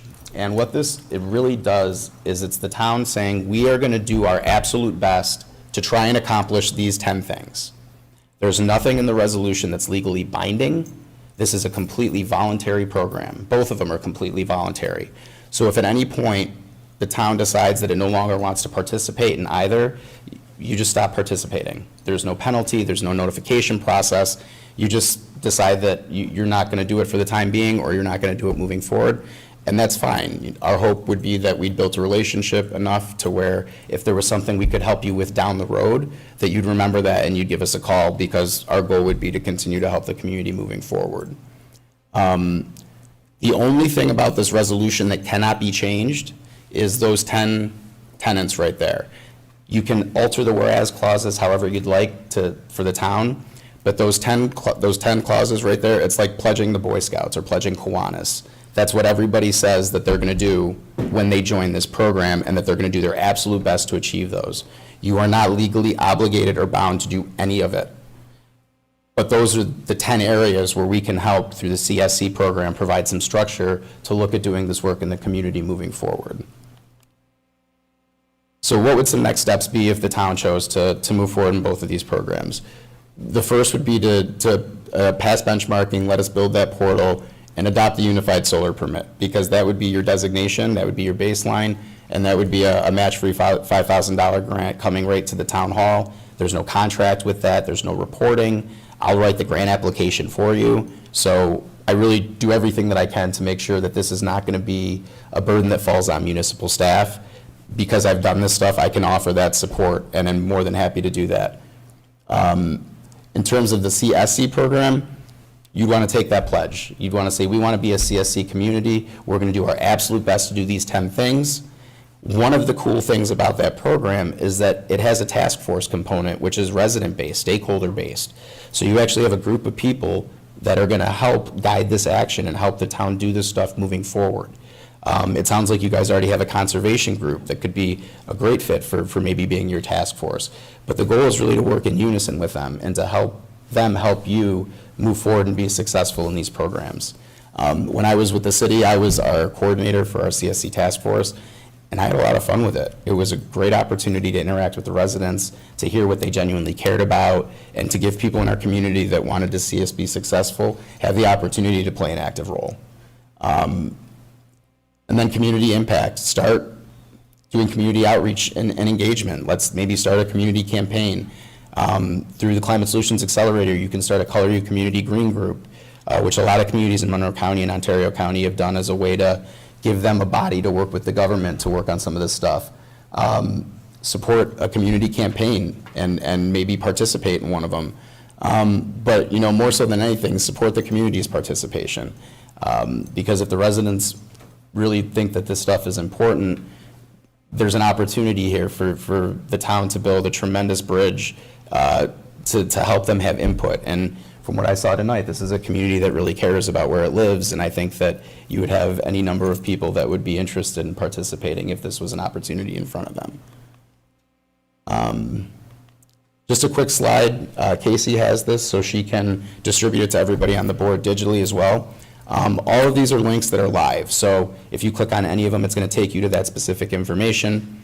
There's one for, obviously, the Clean Energy Communities website, some videos of governments either talking about their experience in the program or implementing actions in the program, the guidance document that I get to administer the program, overviews of each item based on how many points you can get, toolkits. So if you click on that, it brings you to a page with all of the high-impact actions. If you click on any of the high-impact actions, it would give the community all of the paperwork that it would need and all the guidance it would need to complete that. Luckily, I will be more than happy to do that for you and provide that guidance, but it's a great resource if you're ever curious or want to see what one of these items might entail. Grant resources and overview in terms of what's left. the HIA submission portal, which is where when you complete actions, that's where those go. And then also the Climate Smart Communities Program portal, if you were interested in seeing what those 144 actions are and how they break out across various categories, you can actually go right into a dummy application and look through all of them and see what is there. And you can also see, you can click on different communities that have already done specific actions and see exactly how they did it, and download all of the documentation that they used to complete that action. So you can see exactly. Right? Exactly. And that's one of the real goals is, if you have a community that's successful, let's share that. And let's make that open to other communities who might be struggling or who might want to pursue the same path. And then the last one on here is the community scorecard. That was the one on the CEC slide with the one. As you submit more high-impact actions, that scorecard's going to change, and it's going to update. There's a scorecard for every community in the state of New York. So if you're curious to see what other communities are doing around us or what they've done, you can go right there and find that information. But the most important thing is if you take anything out of this presentation tonight, it's that we're here to help. Both Rachel and I are really committed to making sure that this is a program that doesn't become a municipal burden and that it's something that is going to benefit the municipality as opposed to becoming something that's cumbersome or obstructive. So with that, I thank you very much for your time and your attention, and we'd be happy to answer any questions you might have. Well, Rachel and Rob, thank you both for your patience. Rob mentioned that he met previously with Casey and Rich, so I want to thank both of you. I know, Casey, you have you've already informed me what the next step is. You want to come to the podium.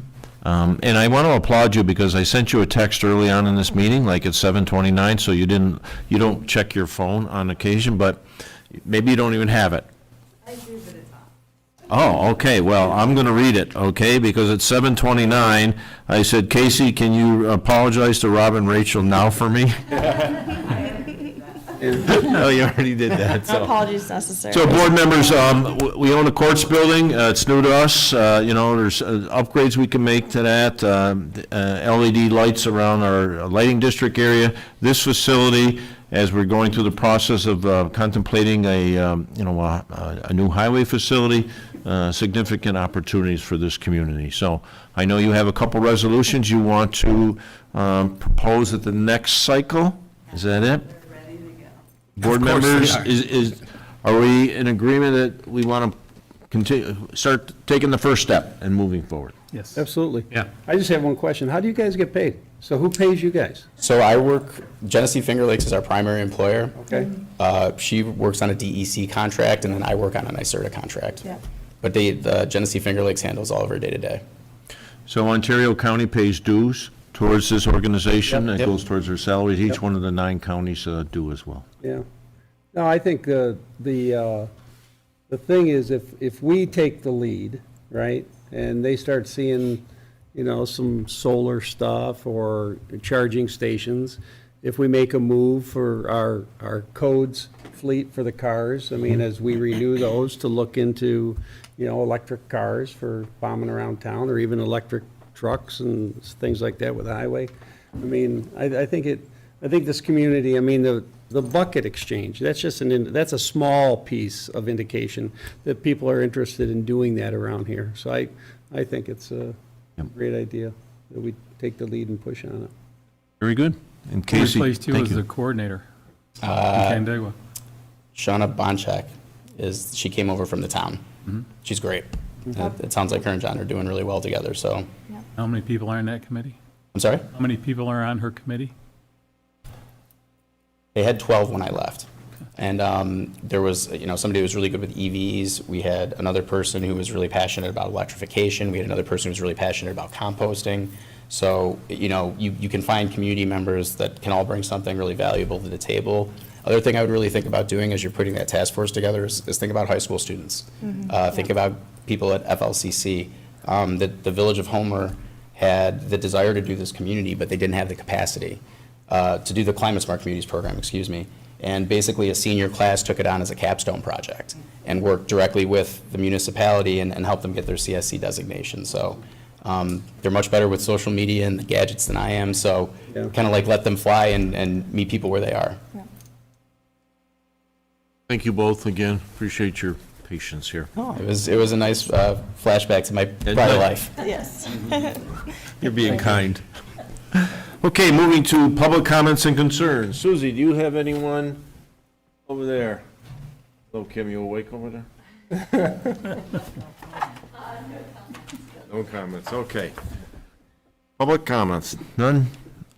Okay, under reports of town officials, we'll move directly to our town historian. Wow, the room just empties out when you start coming in. Those are quite interesting, our community, and I'm glad I was here. But anyway, I'm here to give you an update about the Barnes inventory. As you know, we started this because of development in our community. There's been a lot of interest in the topic, and we had an initial public meeting, the Landmark Society, the stakeholder committee, and barn owners in January. Had about 70 people that were there. And then a couple of weeks ago, I did a lecture, and we had about 60 people here live. And I just kind of checked, and to thank Susie, who does the YouTube, we've had over 100 views on that. So I think that shows that the community really is interested in this project. You also notice the watercolors that local painters did. So how hard can this be, Jack, right? It's a great project. I'm really glad we embraced it. So the Historic Advisory Committee, and you're not getting out of this, Dave, is doing interviews of farming families, and we've got about half a dozen done by now, but we've got a lot more to do. We'll be doing those over the next couple of years. So I really thank you for supporting the project, and I will just very quickly, because I'm going to send you the interim report. I'm not going to read the whole thing to you because it's past my bedtime almost.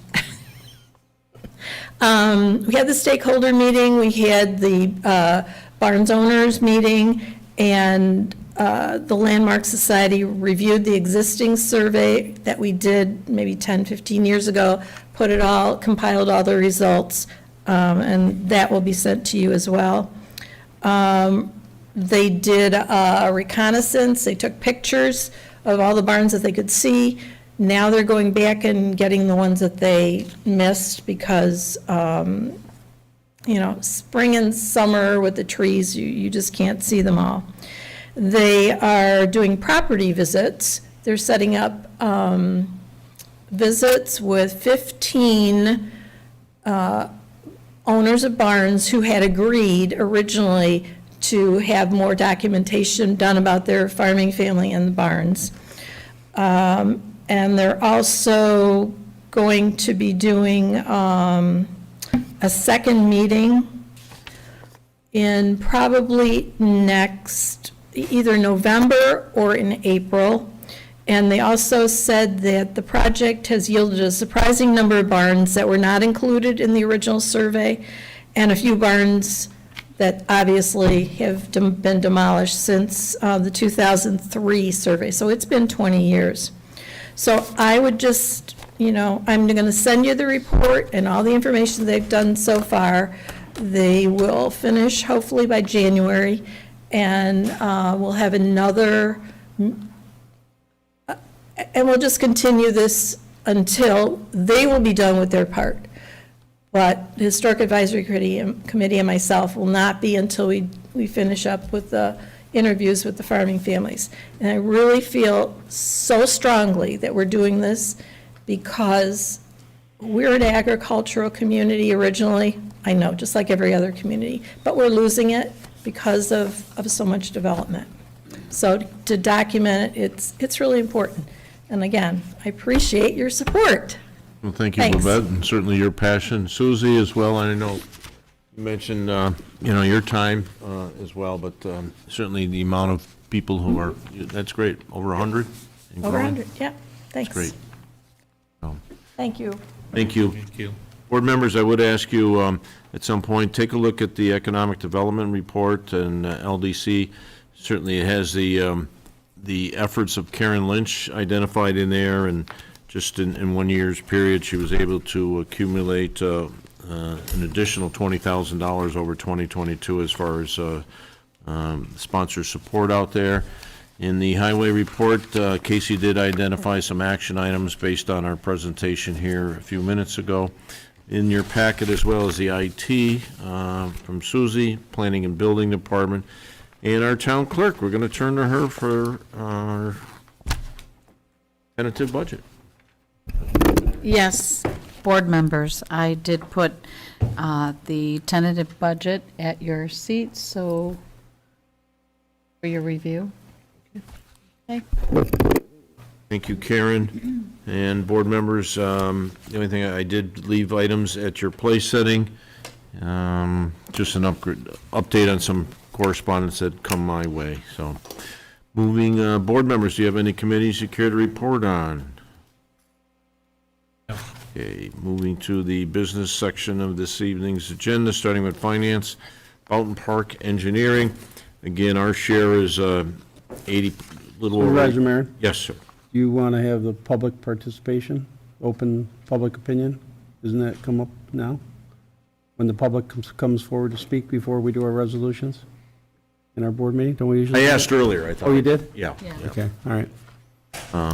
So Fountain Park Engineering, it's a $40,000 invoice to Gomez. So moved. Second. All those in favor? Aye. Resolution number 2, accepting the Bill Brown retirement. I do want to wish, the town board wishes Bill Brown all the best in his new adventures and thank him for his years of dedicated service to both the employees and the residents of the town of Victor. Second. All those in favor? Aye. And the appointment of Craig Cummings to the full-time construction inspector position. Moved. Second. All those in favor? Aye. Number 4 is the agreement for Lewis St. Andrew, October 28th event. So moved. Second. All those in favor? Aye. Number 5 is a request for certificate of liability for the same So individual. moved. Second. All those in favor? Aye. Aye. Number 6, authorization for the purchase of pet fountains and a pet wash station for the dog park. So moved. Second. All those in favor? Aye. Number 7, Ontario County intermunicipal agreement for the snow and ice agreement. So moved. There's an echo in the room. I'll second it. You get them? Karen's trying. You spelled that. Blah, blah, blah, blah. All those in favor? Aye. And number 8, accept the letter of credit for the Willow Rise townhouses. So moved. Second. All those in favor? Aye. Scout Path letter of credit release number 1 on resolution So 9. moved. Second. All those in favor? Aye. Again, public comments. Susie, do you have anyone with you? No comments. No comment. Any other members of the public? Mr. Nankin? Thanks for staying, Dave. Oh, it's my pleasure. I enjoy it.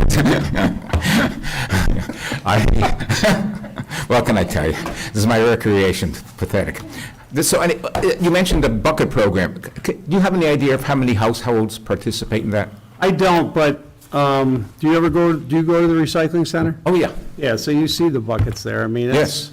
I think it's pretty widely accepted. And I think a lot of people even got the starter kits to do some of their own composting at home. You know, the Right. folks that live outside of town or out in the country a little bit and can do it in their backyard. I think some people have done that too, but I think it's been very successful.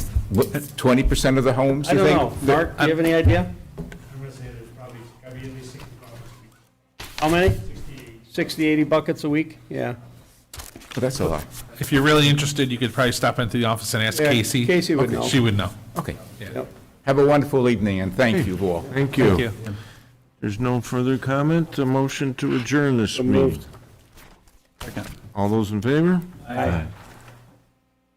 Oh, that's cool. So my son and his buddies were working out. Thanks, everybody. Have a good night. We're happy